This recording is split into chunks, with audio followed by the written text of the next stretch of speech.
Paolo Avellino, jowa na nga ba niya si Ren Escanio? At dahil nga sa chismosa tayo, halina't mangialam tayo. Ayon nga sa chismis, mga chikadoras, magjowa na nga daw itong sina Paolo Avellino at Ren Escanio. Nililihim lamang daw nila ang kanilang relasyon dahil nga naman madaming supporters ang Kim Pao ni na Kim Chiu at Paolo. True naman kaya ang chikang ito? Nakakaloka. Subalit ito'y pinabulaanan ng talent manager ng aktres na si Esther Amoyo.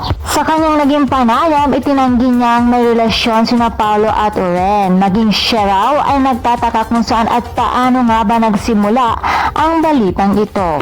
Ayon sa kanya, binabash na daw ngayon si Ren ng mga Kim Pao fans, kaya naman nakiusap itong tigilan na ang kanyang alaga dahil wala naman daw katotohanan ang balitang ito.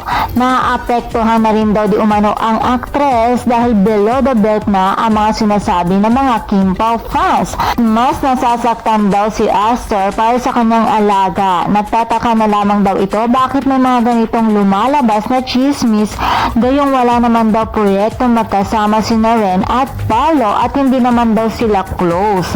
Kaya sana lamang daw ay tigilan na si Ren. Sa lakas naman talaga ng tambalang Kim Chiu at Paolo Avellino, ayaw na ayaw talaga nilang pumayag na may mga ibang naliling sa kanilang dalawa. Kaya naman mga chikadoras, for more showbiz update, please don't forget to like, share, and subscribe my channel. Thank you for watching.